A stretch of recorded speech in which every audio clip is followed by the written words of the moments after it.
Muammar al-Qaddafi memiliki nama lengkap Muammar Abu Minyar al-Qaddafi, lahir di Qashqai Abu Hadi, Sirte pada 7 Juni 1942. Muammar al-Qaddafi merupakan anak laki-laki dari sebuah keluarga miskin Badu yang hidup berpindah-pindah di daerah Gunung Pasir di Sirte, Libya. Ayahnya dikenal dengan nama Abu Minyar yang berprofesi sebagai pengembala unta dan kambing. Ibunya yang bernama Aisyah. Muammar al-Qaddafi masuk ke Universitas Libya, namun dia memilih mengundurkan diri dan masuk ke Akademi Militer Libya di Benghazi tahun 1961, sebab dia berpikir bahwa hanya militer yang mampu membawa perubahan di Libya. Kemudian bersama dengan teman-temannya di Dewan Komandan Revolusioner, lulusan pada periode 1965 sampai 1966, Muammar al-Qaddafi terpilih untuk mengikuti pelatihan militer lebih lanjut di Royal Academy Militer Inggris dan Heinrich Academy Militer di Yunani. Karir politik Muammar al-Qaddafi dimulai ketika ia berhasil merebut kekuasaan Libya dari tangan Raja Idris as-Sanusi dan memimpin Libya sebagai brotherly leader and god of the revolution. Libya adalah negara yang menganut sistem monarki. Raja Qaddafi melakukan kudeta terhadap Raja Idris pada tanggal 1 September 1969. Ketika itu Muammar al-Qaddafi masih berusia 27 tahun, berhasil melakukan kudeta tak berdarah terhadap Raja Idris bersama dua teman rekan konspiratornya, Muhammad al-Maghrib dan Mustafa al-Khorib. Keduanya merupakan teman Muammar al-Qaddafi di sekolah menengah atas dan berlanjut di sekolah militer. Mereka didorong tekad untuk berkontribusi dalam mempersatukan Arab dan menggulingkan monarki Libya. Muammar al-Qaddafi dan rekan-rekan lainnya yang berjumlah 69 orang melakukan aksi kudeta tepat pada malam hari pada 31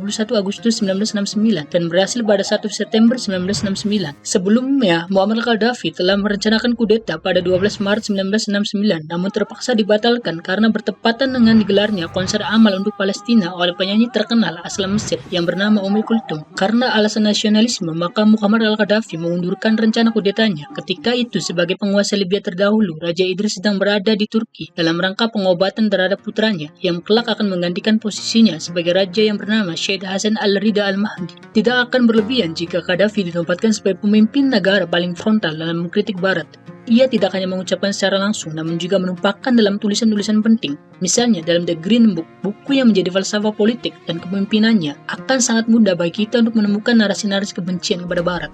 Bahkan dilakukan dengan cara yang lebih nyeleneh. Yang paling fenomenal adalah ketika ia melakukan dalam sidang umum PBB di tahun 2009. Pada akhirnya, Qaddafi adalah seorang manusia biasa yang memiliki kekuatan dan kelemahan. Ia dipuji sekaligus dicaci atas dasar yang sama. Yang pasti, sejarah selama 42 tahun memimpin hampir seluruhnya adalah serangan terhadap hegemoni Barat. Tahun 2011, kelompok-kelompok internal Libya dengan dukungan pihak luar tentu saja melakukan demonstrasi menentang cara memimpinnya. Selanjutnya, kelompok-kelompok tersebut bahkan berani melakukan perang terbuka dengan al-Qaddafi dengan dalih untuk mencegah penggunaan serangan udara oleh pendukung Qaddafi pada pemberontak. NATO di bawah perestu PBB akhirnya melakukan serangan udara terhadap fasilitas militer Libya. Serangan yang membuat posisi al-Qaddafi terjepit dan melarikan diri ke kota kelahirannya, Sirte. Pada 20 Oktober 2011, kekuasaan dan kehidupan Muammar al-Qaddafi berakhir. Ia dikepung, dikeroyok, dan akhirnya menerima tembakan oleh seorang dari kerumunan pemberontak yang mengejarnya. Ia meninggal dalam ambulan menuju ke rumah sakit dengan tubuh penuh luka. Muammar al-Qaddafi bahkan menjadi kontroversial hingga pada detik akhir kehidupannya. Berbagai organisasi di dunia, termasuk PBB, mengusulkan penyelidikan penuh tentang cara ia mendapat kematian seperti itu.